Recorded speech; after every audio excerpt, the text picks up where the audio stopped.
ಇದೆ ನೋಡಿ, copper pearl water ಪ್ಯೂರಿಫೈರ್ದು assembling ಮಾಡ್ತಾ ಇದೆ. ಏನೇನು ಸ್ಪೇರ್ ಇದೆ ಅಂತೇಳಿ ತೋರಿಸ್ತೀನಿ ನೋಡಿ. ಇಲ್ಲೇನು ನೋಡ್ತಾ ಇದ್ದೀರಾ, ಇದು ಕಾಪರ್ ಪರ್ಲ್ ಕ್ಯಾಬಿನೆಟ್ಟು. ಇದು ಇನ್ನರ್ ಬಾಡಿ ಇಲ್ಲೆಲ್ಲ ನಿಮಗೆ ಫಿಲ್ಟರ್ಸ್ ಕೂರೋವಂಥದ್ದು ನೋಡಿರ್ತೀರ ನೀವು. ನೋಡಿ ಹೀಗೆ ಇದೆ. ಇದು ವೈರಿಂಗ್ ಕನೆಕ್ಷನ್ ಆಲ್ರೆಡಿ ಮಾಡ್ಕೊಂಡಿದೆ. ಇಂಡಿಕೇಟ್ರ್ ವೈರ್ ತೊಗೊಂಡಿದ್ದೆ ಕೆಳಗೆ, ಪ್ಲಸ್ಸು ಫ್ಲೋಟ್ ಸ್ವಿಚ್ಚಿಗೆ ವೈರ್ ಕೂಡ ಬಿಟ್ಟಿದೆ. ಇದು ರೆಡಿ ಮಾಡ್ಕೊಂಡಿದೆ ಆಲ್ರೆಡಿ. ಬಲ್ಕ್ ಹೆಡ್ ಫಿಟ್ ಆಗಿದೆ ಇದರಲ್ಲಿ. ಇನ್ನಿದಕ್ಕೆ ಪಂಪ್ ಕೂರಿಸಿ ಸ್ಟಾರ್ಟ್ ಮಾಡಬೇಕು. ಈಗ ನೋಡಿ ಏನೇನು ಮೆಟೀರಿಯಲ್ ಇದೆ ಅಂತ ನೋಡ್ಕೊಳ್ಳಿ. ಒಂದು ಕ್ಲಾಂಪ್ ಇದೆ, ಇದು UV LED ವಿತ್ ಚೇಂಬರು, ಇದು ಕಾರ್ಬನ್ ಫಿಲ್ಟ್ರು, ಇದು ಬಂದು ಸೆಡಿಮೆಂಟ್ ಫಿಲ್ಟ್ರು, ಇದು ಕಾಪರ್ ಫಿಲ್ಟ್ರು, ಇದು RO ಮೆಮ್ರೇನ್ ಹೌಸಿಂಗ್. ಇದು ಮೆಮ್ರೇನ್ ಇಲ್ಲಿದೆ 100 GPD ಮೆಮ್ರೇನು. ಇದು ಅದ್ರ ಕ್ಯಾಪು, ಮೆಮ್ರೇನ್ ಹೌಸಿಂಗ್ ಕ್ಯಾಪು. ಇದು ಪಂಪು 100 GPD ಪಂಪ್. ಇದು ಬಂದು SMPS. ಇದು FR ಪೈಪ್ ಹಾಕಿ ರೆಡಿ ಇಟ್ಟಿದೆ. ಇನ್ನು ಕನೆಕ್ಟ್ರುಗಳು,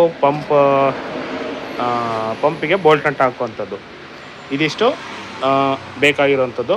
ಫಸ್ಟೀಗ ಪಂಪನ್ನ ಫಿಕ್ಸ್ ಮಾಡ್ಕೋಬೇಕು. ಪಂಪನ್ನ ಇದಕ್ಕೆ ಫಿಕ್ಸ್ ಮಾಡ್ಕೊಂಡು ಬೋಲ್ಟ್ ನಟ್ನ ಹಾಕಬೇಕು ಅದಕ್ಕೆ. ಇವಾಗ ನೋಡಿ ಪಂಪ್ನ ಫಿಟ್ ಆಗಿದೆ, ಪಂಪ್ ಫಿಟ್ ಮಾಡ್ಕೊಂಡಿದೆ. ಇದು ಪಂಪು ಫಿಟ್ ಆದಮೇಲೆ ಏನಪ್ಪ ಅಂದರೆ, ಇದು ಮೆಮ್ರೇನ್ ನೋಡಿ. ಈಗ ಪಂಪೆಲ್ಲ ಫಿಟ್ ಆಗಿದೆ ಅಂತ ಹೇಳಿದ್ನಲ್ಲ, ವೈರಿಂಗ್ ಆಗಿದೆ, ಪಂಪ್ ಆಗಿದೆ. ಈಗ ಮೆಮ್ರೇನ್ ಹೌಸಿಂಗಿಗೆ ಮೆಮ್ರೇನ್ ಹಾಕಬೇಕು. ಮತ್ತು ಡೈರೆಕ್ಷನ್ನು ಉಲ್ಟಾ ಹಾಕೋಂಗಿಲ್ಲ ನೋಡ್ಕೊಳ್ಳಿ. ಡೈರೆಕ್ಷನ್ನು ಹೀಗೆ ಇದು ಒಳಗಡೆ ಹೋಗಬೇಕು. ಇದು ಒಳಗಡೆ ಇನ್ಸರ್ಟ್ ಮಾಡಿ ಒಂದು ನೋಸ್ ಪ್ಲೇಯರಲ್ಲಿ ಹಾಕಿ ಪ್ರೆಸ್ ಮಾಡಬೇಕು. ಇದು ಪ್ರೆಸ್ ಮಾಡಿದ್ರೆ ಈಸಿ ಫಿಟ್ಟಿಂಗ್ ಕೂತ್ಕೊಳ್ಳುತ್ತೆ ನಿಮಗೆ. ಇದಾದಮೇಲೆ ಕ್ಯಾಪು, ಓರಿಂಗ್ ಮತ್ತು ಮಿಸ್ ಮಾಡೋಂಗಿಲ್ಲ ಇದರಲ್ಲಿ.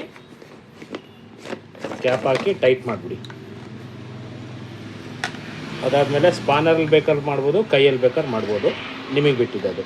ಓಕೆ, ಇದು ಟೈಟ್ ಆಯಿತು. ಈಗ ಫಸ್ಟು ಮೆಮ್ರೇನ್ ಹೌಸಿಂಗು ಕೂರಿಸ್ಕೊಳ್ಳೋಣ. ಮತ್ತು ಇದರಲ್ಲಿ ಡೈರೆಕ್ಷನ್ ನೋಡಿ, ಇದು ಇನ್ಪುಟ್ಟು, ಇದು ಪ್ಯೂರಿಫೈಡ್ ವಾಟ್ರು, ಇದು reject water. Membrane housing first ಕೂತ್ಕೊಳ್ಳುತ್ತೆ. ಇದಾದಮೇಲೆ FR ಹಾಕಿಬಿಡುತ್ತೆ. FR 450 ಇದೆಯಲ್ಲ, ಇದು ಔಟ್ಸೈಡ್ ಹೋಗುವಂಥದ್ದು. ಬಲ್ಕ್ ಹೆಡ್ಡಿಗೆ ಕನೆಕ್ಷನ್ನು, ಇದು ಮೆಮ್ರೇನ್ ಹೌಸಿಂಗಿಗೆ ಕನೆಕ್ಷನ್ ಆಗೋದು. ಇದರಲ್ಲಿ ಏನು ಮೇಲ್ಗಡೆದು ಹೇಳಿತ್ತಲ್ಲ, ಮೇಲ್ಗಡೆದಕ್ಕೆ ಕಂಪಲ್ಸರಿ ಹಾಕಬೇಕು. ಯಾಕಂದರೆ ಪ್ಯೂರಿಫೈಡಿಗೆ ಕನೆಕ್ಷನ್ ಆಗೋಂಗಿಲ್ಲ. ಅದು ವೇಸ್ಟ್, ರಿಜೆಕ್ಟ್ ವಾಟರ್ ಅಂತ ಏನು ಕರಿತೀವಲ್ಲ ಅದು. ಇದರಲ್ಲಿ ಬಲ್ಕ್ ಹೆಡ್ಡಲ್ಲಿ ನೋಡಿ ಕೆಳಗಡೆದಕ್ಕೆ ಹಾಕ್ತಾ ಇರೋದು. ಯಾವುದಕ್ಕೆ ಬೇಕಾದ್ರೆ ಹಾಕ್ಬೋದು, ಹೆಚ್ಚಿಗೆ ಕೆಳಗಡೆ ಹಾಕಿದ್ರೆ ನೆನಪಿರುತ್ತೆ ಅನ್ನೋ ಉದ್ದೇಶಕ್ಕೆ. ಈಗ ಆಯಿತು. ಇದೆಲ್ಲ ಪಂಪೆಲ್ಲ ನೋಡಿ ಕನೆಕ್ಟ್ರೆಲ್ಲ ಹಾಕ್ಕೊಂಡಿತ್ತಲ್ವ. ಈಗ ಪಂಪಿಂದ ಫಸ್ಟು ಕನೆಕ್ಷನ್ ಮಾಡ್ಕೋಬೇಕು. ಫಸ್ಟು ಪಂಪಿಂದ ಬರುವಂಥದ್ದು ಮೆಮ್ರೇನ್ ಹೌಸಿಂಗಿಗೆ ಹೋಗುತ್ತೆ. ಇದು ಪಂಪಿಂದ ಬರುವಂಥದ್ದು ಮೆಮ್ರೇನ್ ಹೌಸಿಂಗಿಗೆ ಹೋಗ್ಬೇಕು. ಇದು ಕ್ಲಾಂಪ್ ಒಳಗಡೆ ಹಾಕ್ಕೊಂಡ್ರೆ ಸೇಫಾಗಿರುತ್ತೆ. ಅದರಿಂದ ಇಲ್ಲಿ ಕನೆಕ್ಟ್ ಆಯಿತು ಪಂಪಿಗೆ. ಇಲ್ಲಿ ಹಾಕಬೇಕು.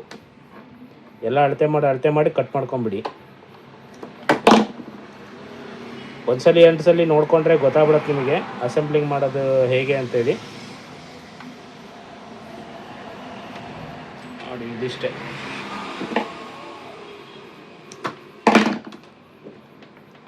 ಇದು ಮೆಮ್ರೇನ್ ಹೌಸಿಂಗಿಗೆ ಕೂತ್ಕೊಳ್ಳುತ್ತೆ.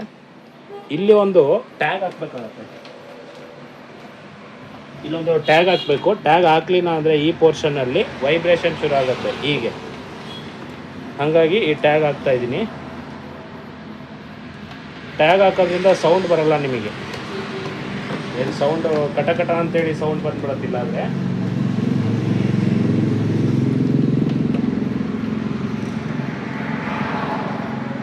ಟ್ಯಾಗ್ ಹಾಕಿ ಟೈಟ್ ಮಾಡಿ.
ಇದು ಟ್ಯಾಗ್ ಹಾಕಾಯ್ತು. ಈಗ ಇಲ್ಲಿಂದ ಬಂದು ಪಂಪಿಂದ ಬಂದು ಮೆಂಬ್ರೇನ್ ಹೌಸಿಂಗ್ ಕನೆಕ್ಟ್ ಆಯಿತು. ಇಲ್ಲೊಂದು ಟೀ ಬಂದಿದೆ. ಇದು ನೆಕ್ಸ್ಟು ಬಂದು ಎಸ್ ವಿ ಹಾಕ್ಕೋಬೇಕು ಅದಕ್ಕೆ.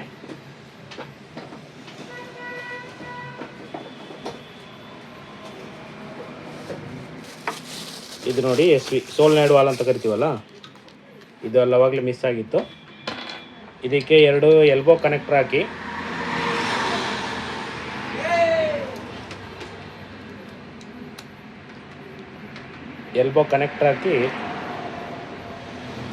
ನೀವು ಇದರಲ್ಲಿ ಡೈರೆಕ್ಷನ್ ಇದೆ ನೋಡಿ.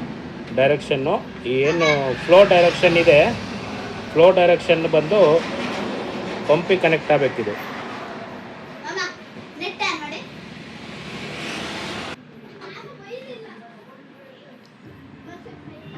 ಎಸ್ ವಿ ಇದು ಪಂಪ್ ಡೈರೆಕ್ಷನ್ನು. ಇದು ಎಸ್ ವಿನಲ್ಲಿ ಎಲ್ಬೋ ಇದೆ ನೋಡಿ. ಎಲ್ಬೋ ಎಲ್ಲ ಹಾಕ್ತೀವಿ ಅಂದರೆ ಡೈರೆಕ್ಷನ್ ಫ್ಲೋ ಡೈರೆಕ್ಷನ್ ಇರುತ್ತೆ ನೋಡಿ, ಇಲ್ಲೇ ಹಾಕಬೇಕು. ಇದು ಬಂದು ಇದು ಏನಕ್ಕೆ ಅಂದರೆ ಇದು ಪಂಪಿಗೆ ಕನೆಕ್ಷನ್ ಹಾಕಬೇಕು.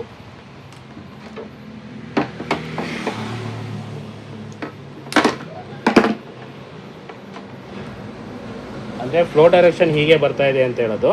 ಅದು ಆಮೇಲೆ ತೋರಿಸ್ತೀನಿ ಯಾಕೆ ಅಂತೇಳಿ. Next U V.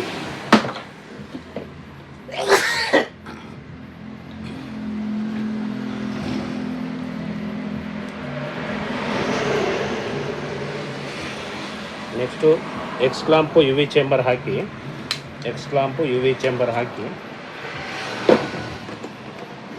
ಈ ರೀತಿ ಫಿಕ್ಸ್ ಮಾಡಿ. ಇದು ಆಲ್ರೆಡಿ ರೆಡಿ ಮಾಡ್ಕೊಂಡಿದೆ, ಟಿ ಕನೆಕ್ಷನ್ನು ಇದೆಲ್ಲ ಕನೆಕ್ಷನ್ ರೆಡಿ ಮಾಡ್ಕೊಂಡಿದೆ. ಈಗ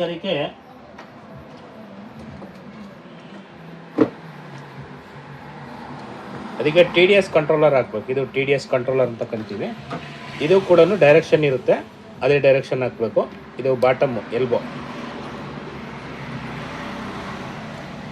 ಇದು ಬಾಟಮಿಗೆ ಬರುವಂಥದ್ದು ಹೀಗೆ ಕೂರುತ್ತೆ.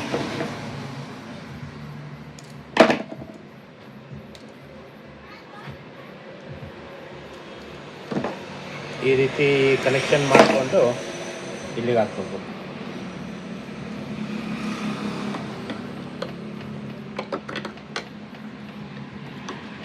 ಟಿ ಕನೆಕ್ಷನ್ನು ಪಂಪಿಂದ ಬಂದಿದ್ದು ಯಾವುದೋ ಟಿ ಡಿ ಎಸ್ ಕಂಟ್ರೋಲರಿಗೆ ಕನೆಕ್ಷನ್ ಆಗಿ ಇದಕ್ಕೆ ಟಿ ಆಗಿದೆ. ಇಲ್ಲಿಂದ ಪ್ಯೂರಿಫೈಡ್ ಬಂದಿದ್ದು ಮೆಂಬ್ರೇನ್ ಹೌಸಿಂಗಿಂದ ಯು ವಿ ಚೇಂಬರಿಗೆ ಬರಬೇಕಿದು. ಇಲ್ಲಿಂದ ನೋಡಿ ಕನೆಕ್ಷನ್ನು, ಇದೆಲ್ಲ ಕನೆಕ್ಷನ್ ಈಗಲೇ ಅರ್ಥ ಆಗ್ದಲ್ಲೇ ಇರ್ಬೋದು ನಿಮಗೆ. ಕೊನೆಗೆ ಲಾಸ್ಟಿಗೆ ಎಲ್ಲಿಂದ ಬಂದು ಏನಾಗ್ತಾ ಇದೆ ಅಂತ ತೋರಿಸ್ತೀನಿ ನಿಮಗೆ. ಜಸ್ಟ್ ನೋಡ್ಕೊಳ್ಳಿ ಅದನ್ನು. ಇದು ನೋಡಿದ್ರೆ ನಿಮಗೆ ಒಂದು ಐಡಿಯಾ ಬರುತ್ತೆ, ಹೌದು ಇದು ಹೀಗೆ ಮಾಡಬೇಕು ಅಂತೇಳಿ.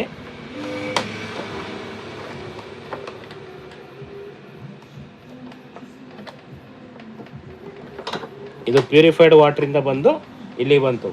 ಇದೇನಕ್ಕೆ ಅಂತ ಹೇಳ್ತೀನಿ ಕೇಳಿ. ಈ ಪಾಯಿಂಟಲ್ಲಿ ಸ್ವಲ್ಪ ಡಬಲ್ 2 ಸಲ ನೋಡ್ಕೊಳ್ಳಿ. ಈ ಪಾಯಿಂಟಲ್ಲಿ ಈಗೇನಾಯಿತು, ಎಸ್ ವಿ ಇನ್ನು ಸೆಡಿಮೆಂಟ್ ಕಾರ್ಬನ್ ಆದಮೇಲೆ ಎಸ್ ವಿ ಬರುತ್ತೆ. ಎಸ್ ವಿಯಿಂದ ಪಂಪಿಗೆ ಬಂತು. ಪಂಪಿಂದ ಬಂದು ನಿಮಗೆ ಇಲ್ಲಿ ಟಿ ಕನೆಕ್ಷನ್ ಆಯಿತು.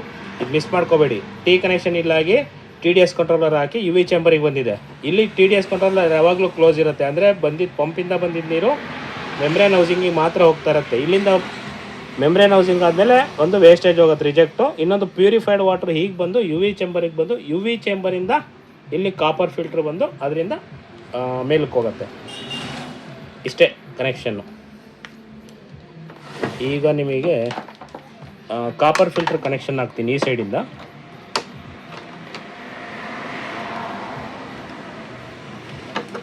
ಇದು ಕಾಪರ್ ಫಿಲ್ಟ್ರ್ ಈ ಸೈಡಿಗೆ ಕೊರುತ್ತೆ. ಲಾಸ್ಟ್ ಒಂದು ಏನು ಓಪನ್ ಇದೆ ಅಲ್ಲಿಗೆ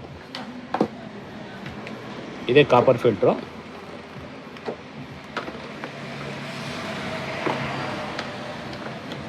ಇಲ್ಲಿ copper filter ಕೊರುತ್ತೆ.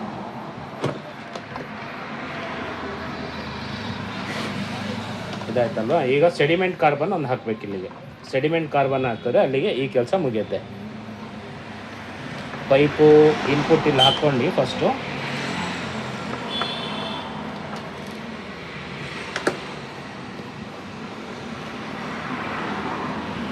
First carbon filter ಹಾಕ್ತೀನಿ. ಇದು ಕೂಡ ಡೈರೆಕ್ಷನ್ ಇರುತ್ತೆ, ಫ್ಲೋ ಡೈರೆಕ್ಷನ್ನು ಸೇಮ್ ಹಂಗೆ ಹಾಕೋದು. ಫ್ಲೋ ಡೈರೆಕ್ಷನ್ ನೋಡಿ ಹಾಕ್ಕೊಳ್ಳಿ. ಪೈಪ್ಲೈನ್ ಏನು ಇನ್ಪುಟ್ ಇತ್ತಲ್ಲ ಬಲ್ಕ್ ಎಂಡಿಂದ ಬರೋದು ಅದನ್ನು ಇಲ್ಲಿ ಕನೆಕ್ಷನ್ ಕೊಡ್ತೀವಿ.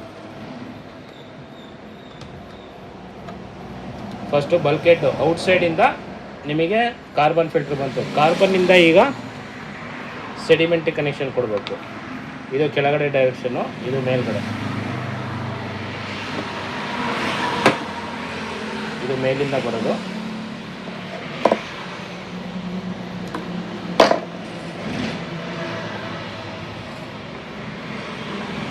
ಇದು ಮೇಲ್ ಬಂತು. ಈ ಕಾರ್ಬನ್ನು ಸೆಡಿಮೆಂಟ್ ಆದಮೇಲೆ ಏನು ಬರುತ್ತಲ್ವಾ, ಇಲ್ಲಿಂದ ಕನೆಕ್ಷನ್ನು ಎಸ್ ವಿ ಕನೆಕ್ಷನ್ ಕೊಡಬೇಕು. ಇದೊಂದು ಕೊಟ್ಟರೆ ಆಲ್ಮೋಸ್ಟ್ ಪೈಪ್ ಲೈನು ಮುಗ್ದಂಗೆ. ಇದು ನೋಡಿ, ಇಲ್ಲಿಂದ ಬಂದಿದ್ದು ಎಸ್ ವಿಗೆ ಕನೆಕ್ಷನ್ನು.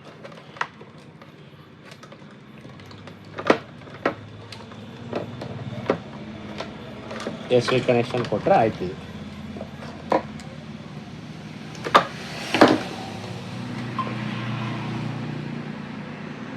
S V. ಓಕೆ, ಈಗ ನಾನು ಇನ್ನೊಂದ್ಸಲಿ ಹೇಳ್ಬಿಡ್ತೀನಿ ನೋಡಿ. ಇದು ಫಸ್ಟು ಇಲ್ಲಿಂದ ಬಲ್ಕೆಟಿಂದ ಕಾರ್ಬನಿಗೆ ಬಂತು, ಕಾರ್ಬನಿಂದ ಸೆಡಿಮೆಂಟಿಗೆ ಬಂತು, ಸೆಡಿಮೆಂಟಿಂದ ಎಸ್ ವಿಗೆ ಹೋಯ್ತು ಇನ್ಪುಟ್ಟು, ಎಸ್ ವಿಯಿಂದ ನಿಮಗೆ ಪಂಪಿಗೆ ಬಂತು. ಓಕೆ, ಎಸ್ ವಿಯಿಂದ ಪಂಪಿಗೆ ಬಂತು, ಪಂಪಿಂದ ಔಟ್ಸೈಡು ಬಂದು ಟಿ ಕನೆಕ್ಷನ್ ಆಗಿ ಟಿ ಡಿ ಎಸ್ ಕಂಟ್ರೋಲರು, ಅಲ್ಲಿಂದ ಸೀದಾ ಮೆಂಬ್ರೇನ್ ಹೌಸಿಂಗು, ಪಂಪಿಂದ ಮೆಂಬ್ರೇನ್ ಹೌಸಿಂಗು. ಈ ಮೆಂಬ್ರೇನ್ ಹೌಸಿಂಗಿಂದ ಒಂದು ರಿಜೆಕ್ಟ್ ವಾಟ್ರು ಎಫ್ ಆರ್ ಹಾಕಿ ಬ್ಲೂ ಪೈಪಲ್ಲಿ ಕೊಟ್ಟಿದೆ. ಇನ್ನೊಂದು ಪೈಪು ಕೆಳಗಡೆ ಪೈಪ್ ಬಂದು ಯು ವಿ ಚೇಂಬರಿಗೆ ಬಂದಿದೆ. ಯಾವುದು ಟಿ ಕನೆಕ್ಷನ್ ಆಗಿತ್ತಲ್ಲ, ಇಲ್ಲಿ ಟಿ ಡಿ ಎಸ್ ಕಂಟ್ರೋಲರ್ ಬಂದಿದ್ದು. ಇಲ್ಲಿ ಟಿ ಡಿ ಎಸ್ ಕಂಟ್ರೋಲರಿಂದ ಯಾವುದೇ ನೀರು ಬರಲ್ಲ, ಕ್ಲೋಸ್ ಇರುತ್ತೆ ಯಾವಾಗಲೂ. ಇಲ್ಲಿಂದ ಬಂದಿದ್ದು ವಾಟರು ಯು ವಿ ಚೇಂಬರ್ ಮೂಲಕ ಹೋಗಿ ಈ ಪೈಪಲ್ಲಿ ಕಾಪರ್ ಫಿಲ್ಟ್ರ್ ಬರುತ್ತೆ. ಕಾಪರ್ ಫಿಲ್ಟ್ರಿಂದ ಮೇಲೆ ಟ್ಯಾಂಕಿಗೆ ಕನೆಕ್ಷನ್ ಹೋಗುತ್ತೆ. ಇದು ಎರಡೆರಡು ಸಲ ನೋಡಿಕೊಂಡ್ರೆ ನಿಮಗೆ ಅರ್ಥ ಆಗುತ್ತೆ. ಇದಾದಮೇಲೆ ಏನಪ್ಪ ಅಂದರೆ ಮೇಲ್ಗಡೆಗೆ ಏನು ಫ್ಲೋಟ್ ಸ್ವಿಚ್ ಫಿಟ್ ಮಾಡಬೇಕಲ್ಲ, ಇದು ಫ್ಲೋಟ್ ಸ್ವಿಚ್ ಫಿಟ್ ಮಾಡಬೇಕು. ಅಲ್ಲಿ ಕನೆಕ್ಷನ್ ನಾನು ಕೊಡಬೇಕು. ಇಲ್ಲಿ ಕನೆಕ್ಷನ್ನು ಫೈನಲಾಗಿ ಕೊಡ್ತೀನಿ, ಅರ್ಥ ಆಗಲ್ಲ ಇಲ್ಲಾದರೆ.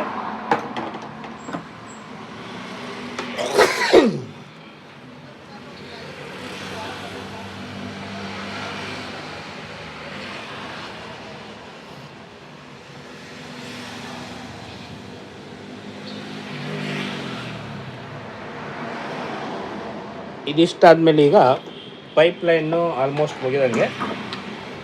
ಈಗ S M P S connection. S M P S ಇದು ಎ ಸಿ ಸೈಡು, ಇದು ಡಿ ಸಿ ಸೈಡು, ಈ ಸೈಡು. ಓಕೆ, ಈ ಕಡೆ ಇಲ್ಲಿ ಕೂರಿಸ್ಬೇಕು S M P S. Main A C connection ಏನಿದೆಯಲ್ಲ ಇದನ್ನು ಔಟ್ಸೈಡ್ ತೊಗೋಬೇಕು. ಇದರಿಂದ ಔಟ್ಸೈಡ್ ಬರಬೇಕು. ಇದು ಇಲ್ಲೊಂದು ಹೋಲ್ ಇರುತ್ತೆ, ಆ ಹೋಲ್ ಮೂಲಕ ಇನ್ಸೈಡಿಗೆ ಬರಬೇಕು. ಅದು ಇದು ಬಂದ ಮೇಲೆ ಎಲ್ಲ ಸ್ಕಿನ್ ಮಾಡ್ಕೊಂಬಿಡಿ. ಎಲ್ಲದು ಏನಿದೆ ಎಲ್ಲ ಒಂದು ರೌಂಡು ಸ್ಕಿನ್ ಮಾಡ್ಕೊಳ್ಳಿ.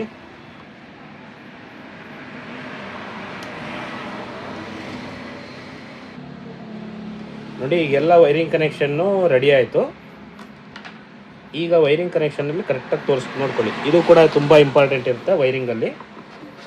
ಇದು ಔಟ್ಸೈಡಿಂದ ಬಂದಿರೋ ಕೇಬಲ್ ವೈರು, ಇದು ಕಟ್ ಮಾಡಿದ್ದೀವಲ್ಲ ಆ ಕೇಬಲ್ ವೈರು. ಇದು ಎರಡರದು ಫಸ್ಟು ಬ್ಲಾಕ್ ನೆಗೆಟಿವ್ ಅಂತ ಏನು ಕರಿತೀವಲ್ಲ ಇದು, ಪ್ಲಸ್ ಇಂಡಿಕೇಟ್ರದ್ದು ಏನು ಕಾಮನ್ ವೈರ್ ಅಂತ ಇರುತ್ತೆ. ಇದು ಬ್ಲ್ಯಾಕ್ ವೈರ್ ಇರುತ್ತೆ ಆ್ಯಕ್ಚುಲಿ ಮೇಲೆ, ಅಲ್ಲಿಂದ ಜಾಯಿಂಟ್ ಹಾಕ್ಕೊಳ್ಳಿ. ಇದು ಕಾಮನ್ ವೈರ್ ಅಂತ ಕರಿತೀವಿ ಇದಕ್ಕೆ. ಇದು ಒಂದು ಜಾಯಿಂಟ್ ಆದಮೇಲೆ ಈ ಕೇಬಲಿಂದ ಬಂದಿರೋಂಥದ್ದು red wire plus float switch ವೈರಲ್ಲಿ ಒಂದು ರೆಡ್, ಅದೊಂದು. ಅದಾದಮೇಲೆ ಇದರಲ್ಲಿ ಅದು ಮಿಡ್ಲು ಅಂದರೆ ಇನ್ಪುಟ್ ಪವರ್ ಇಂಡಿಕೇಟ್ರ್ ಏನಿರುತ್ತಲ್ಲ ಅದು ರೆಡ್ ವೈರಿಗಿರುತ್ತದೆ. ಆ್ಯಕ್ಚುಲಿ ಮೇಲ್ಗಡೆ ರೆಡ್ ವೈರಿಗಿರುತ್ತೆ, ನಾವು ಇಲ್ಲಿ ಜಾಯಿಂಟ್ ಹಾಕೊಂಡಿರೋದೆ ಚೇಂಜ್ ಆಗ್ತದೆ. ಒಟ್ಟು ನೀವು ಕಾಮನ್ನು ಫಸ್ಟ್ ಕರೆಕ್ಟಾಗಿ ತಿಳ್ಕೊಂಬಿಟ್ರೆ ಕಾಮನ್ ಯಾವುದು ಅಂತ ಇಂಡಿಕೇಟ್ರದ್ದು, ಆವಾಗ ನಿಮಗೆ ಎಲ್ಲ ಈಸಿ. ಇದಾದಮೇಲೆ ಸರ್ವಿಸ್ ಇಂಡಿಕೇಟ್ರು ಮತ್ತು ಫ್ಲೋಟ್ ಸ್ವಿಚ್ ಇಂಡಿಕೇಟ್ರು. ಈಗ ಎಸ್ ಎಮ್ ಪಿ ಎಸ್ದು ರೆಡ್. ಇಷ್ಟೇ ಜಾಯಿಂಟ್. ಇದು 3 ಜಾಯಿಂಟ್ ಬರುತ್ತೆ ಇಲ್ಲಿ. ತುಂಬ ಕನ್ಫ್ಯೂಸ್ ಮಾಡ್ಕೊತಾರೆ ಎಲ್ಲರೂ ಇದರಲ್ಲಿ. ಇದು 3 ಜಾಯಿಂಟು. ಇನ್ನೊಂದು ಸಲ ನೋಡ್ಕೊಂಬಿಡಿ. ಇದು ಬ್ಲ್ಯಾಕು ಕಾಮನ್ ವೈರ್ ಇಂಡಿಕೇಟ್ರದು. ಇದು ರೆಡ್ ಬಂದು ಇನ್ಪುಟ್ಟು ಫ್ಲೋಟ್ ಸ್ವಿಚ್ಚಿಗೆ ಹೋಗಿದೆ, ಅಲ್ಲಿಂದ ಔಟ್ಪುಟ್ ಬಂದಿದೆ. ಇಂಡಿಕೇಟ್ರ್ ಇಲ್ಲಿಗೊಂದು ಕೊಟ್ಟಿದೆ. ಇದು ರೆಡ್ ಇರುತ್ತೆ, ಇದು ಸರ್ವಿಸ್ ಇಂಡಿಕೇಟ್ರ್ ಇರುತ್ತೆ, ಇಲ್ಲಿಗೆ ಬರುತ್ತೆ. ಇದಾದಮೇಲೆ ಬಂದು ಇದ್ರದ್ದು ವೈರಿಂಗ್ ಕನೆಕ್ಷನ್ ನೋಡ್ಕೊಳ್ಳಿ. ಇದು ಬಂದು SMP ಫಸ್ಟು ತೊಗೊಂಡ್ರೆ SMP ಅಲ್ಲಿ ಬ್ಲ್ಯಾಕ್ ಏನಿದೆ ಇದು ನೆಗೆಟಿವ್ ಇರುತ್ತೆ, ಪಂಪಿನ negative. Okay, next UV LED ನೆಗೆಟಿವ್. ಇದಾದಮೇಲೆ ಎಸ್ ವಿದು ಕೂಡ ನೆಗೆಟಿವ್ ಮೀನ್ಸ್ ಇದರಲ್ಲಿ ಏನಂದರೆ ವೈಟ್ ವೈರ್ ನೆಗೆಟಿವ್ ಆಗಿರುತ್ತೆ. ಇದು ಸ್ವಲ್ಪ ಸುತ್ತಬಿಡಿ, ಇದು ಸುತ್ತಿದ್ರೆ ನಿಮಗೆ ಈಸಿ ಆಗುತ್ತೆ, ಎಲ್ಲೋ ಆ ಕಡೆ ಈ ಕಡೆ ಓಪನ್ ಆಗಲ್ಲ. ಇದು ನೆಗೆಟಿವ್ ವೈಟ್ ವೈರ್ ಇರುತ್ತೆ, ಇದು ಕೂಡ ಇಲ್ಲಿಗೆ ಜಾಯಿಂಟ್ ಹಾಕಿ.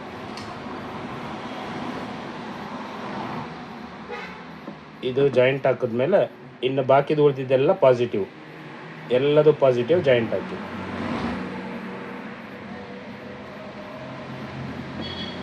ಎಲ್ಲ ಪಾಸಿಟಿವು ಜಾಯಿಂಟ್ ಇಷ್ಟೇ. ಇದೆಲ್ಲ ಟ್ವಿಸ್ಟ್ ಮಾಡಿ, ಇದು ಟ್ವಿಸ್ಟ್ ಆದಮೇಲೆ ಇದಕ್ಕೆ ಟೇಪ್ ಹಾಕೋಕ್ಕಿಂತಲೂ CNC ಅಂತ ಬರುತ್ತೆ ಕ್ಯಾಪು, ಎಂಡ್ ಕ್ಯಾಪು. ಟೆಕ್ನಿಷಿಯನ್ಗಳಾದರೆ ಗೊತ್ತಿರುತ್ತೆ, ಇನ್ ಕೇಸ್ ಇಲ್ಲ ಅಂದರೆ ಮಾತ್ರ ಟೇಪ್ ಹಾಕಿ, ಆದಷ್ಟು CNC ಹಾಕಿ. ಇದು ಎರಡೇ ಜಾಯಿಂಟ್ ಬರೋದಲ್ಲಿ ನೋಡಿ, ಈ ರೀತಿ CNC ಕ್ಯಾಪ್ ಅಂತ ಇರುತ್ತೆ.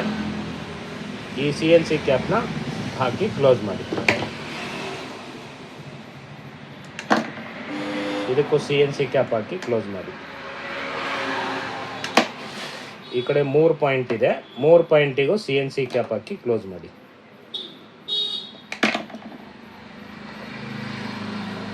ಇದು CNC ಕ್ಯಾಪು ಕ್ಲೋಸ್.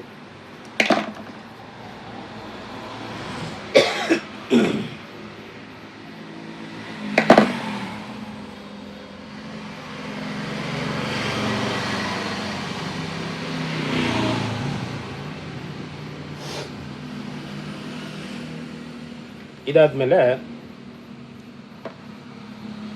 ಮೇಲ್ಗಡೆದು ಇದು ಫ್ಲೋಟ್ ಸ್ವಿಚ್ ಆಲ್ರೆಡಿ ಫಿಟ್ ಮಾಡ್ಕೊಂಡಿದೆ ನೋಡಿ, ಕಾಣ್ತಾ ಇದೆಯಲ್ಲ, ಫ್ಲೋಟ್ ಸ್ವಿಚ್ ಆಲ್ರೆಡಿ ಫಿಟ್ ಆಗಿದೆ. ಇದು ಬಂದು 3 ಪಿನ್ ಇದ್ದರೆ ಮಧ್ಯದ ಪಿನ್ ಬಿಡಬೇಕಾಗತ್ತೆ, ಆ ಕಡೆ ಈ ಕಡೆ 2 ಮಾತ್ರ ತಗೊಳ್ಳಿ. ಮಧ್ಯದ್ದು ಡಮ್ಮಿ ಆಗಿರುತ್ತವಾಗ ಅದು ಉಲ್ಟಾ ವರ್ಕ್ ಆಗಲಿಕ್ಕೆ, ಕೆಲವೊಂದು ಇಂಡಿಕೇಟರ್ ವರ್ಕ್ ಆಗ್ಲಿಕ್ಕೆ ಮಾತ್ರ ಅದು ಕೊಟ್ಟಿರ್ತಾರೆ. ನಮ್ದು ಇದಕ್ಕೇನು ಅಗತ್ಯ ಇಲ್ಲ ಅಲ್ಲಿ 3 ಪಿನ್. ಇದಕ್ಕೆ ಒಂದು ಎಲ್ಬೋ ಹಾಕಿ ಪೈಪ್ ಕೂಡ ಹಾಕಬೇಕು, ಅವಾಗಲೇ ಹಾಕಿರಲಿಲ್ಲ. ಔಟ್ಲೆಟ್ ಪೈಪು ಅಂದರೆ ಪ್ಯೂರಿಫೈಡ್ ವಾಟರ್ ಬರಲಿಕ್ಕೆ ಕನೆಕ್ಷನ್ ಮಾಡಿರಲಿಲ್ಲ ಅವಾಗಲೇ. ಇಲ್ಲಿಂದ ಬರುತ್ತೆ ಪಾಯಿಂಟ್. ಇದು ಪೈಪು ಎಷ್ಟು ಬೇಕಷ್ಟು ಅಳತೆ ನೋಡ್ಕೊಂಡು ಕಟ್ ಮಾಡಿಬಿಡಿ. ಪೈಪ್ ಎಷ್ಟು ಬೇಕಷ್ಟು ಅಳತೆಗೆ ನೋಡಿ ಕಟ್ ಮಾಡಿದ್ರೆ ಮುಗಿದ ಕೆಲಸ ಇಲ್ಲ, ಇಷ್ಟೇ. ಇದಾದಮೇಲೆ ಫ್ಲೋಟ್ ಸ್ವಿಚ್ಗೂ ಗೊತ್ತಿರುತ್ತಲ್ಲ ನಿಮಗೆ, ಪ್ರೆಸ್ ಮಾಡೋದಷ್ಟೇ. ಇದು ಜಸ್ಟ್ ಪ್ರೆಸ್ಸಿಂಗ್, ಈ ರೀತಿ ಪ್ರೆಸ್ ಮಾಡೋದು. ಈಗ ಫ್ಲೋಟ್ ಸ್ವಿಚ್ ಆಪ್ರೇಟ್ ಆಗುತ್ತೆ ಇಲ್ಲೋ ನೋಡ್ಕೊಳ್ಳಿ. ಫ್ಲೋಟ್ ಸ್ವಿಚ್ ಆಪ್ರೇಟ್ ಆಯಿತು ಅಂದರೆ ಕೆಲಸ ಆಯಿತು.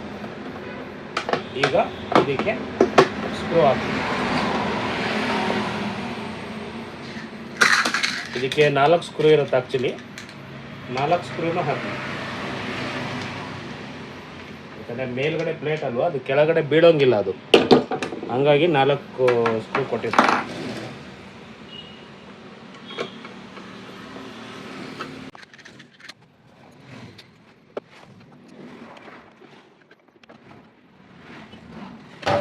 ಈ 4 ಸ್ಕ್ರೂನ ಹಾಕಿದ್ಮೇಲೆ ಈ ಪೈಪ್ ಏನು ಔಟ್ಲೆಟ್ ಹೋಗಿರುತ್ತಲ್ಲ, ಇದು ಕಾಪರ್ ಫಿಲ್ಟ್ರಿಗೆ ಕನೆಕ್ಷನ್ ಕೊಟ್ಟರೆ ಆಯಿತು. ಇಷ್ಟೇ, ಕಾಪರ್ ಫಿಲ್ಟ್ರಿಗೆ ಕನೆಕ್ಷನ್ ಆಯಿತು. ಈಗ ಫುಲ್ಲು ವರ್ಕ್ ಆಗ್ತಾಯಿದೆ ನೋಡಿ, ಏನಿದೆ ಕ್ಯಾಪ್ ನೀಟಾಗಿ ವರ್ಕ್ ಆಗುತ್ತೆ.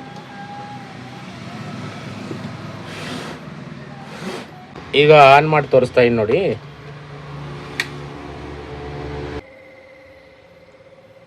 ಇದು ನೋಡಿ, ಕನೆಕ್ಷನ್ ಚೆಕ್ ಮಾಡಿದೆ. ಪಂಪು, SV, LED UV ಎಲ್ಲ ವರ್ಕ್ ಆಯಿತಾ ಅಂತ ನೋಡ್ಕೊಳ್ಳಿ. ಈಗ ನೋಡಿ ಆಫ್ ಆಯಿತು.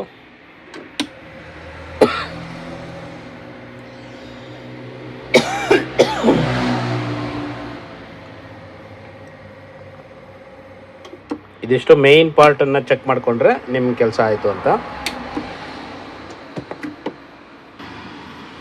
ಇಷ್ಟೇ ನೋಡಿ, ಏನು ನೋಡಿದ್ರಲ್ಲ ಇಷ್ಟೊತ್ತಿಗೂ ಅಸೆಂಬ್ಲಿಂಗ್ ಮಾಡಿದ್ದು, ಇಷ್ಟೇ ಅಸೆಂಬ್ಲಿಂಗು. ಇದು ಆ್ಯಕ್ಚುಲಿ ಸಿಂಪಲ್ಲಾಗಿದೆ, ಸಿಂಪಲ್ಲಾಗೆ ಮಾಡಿರೋವಂಥದ್ದು.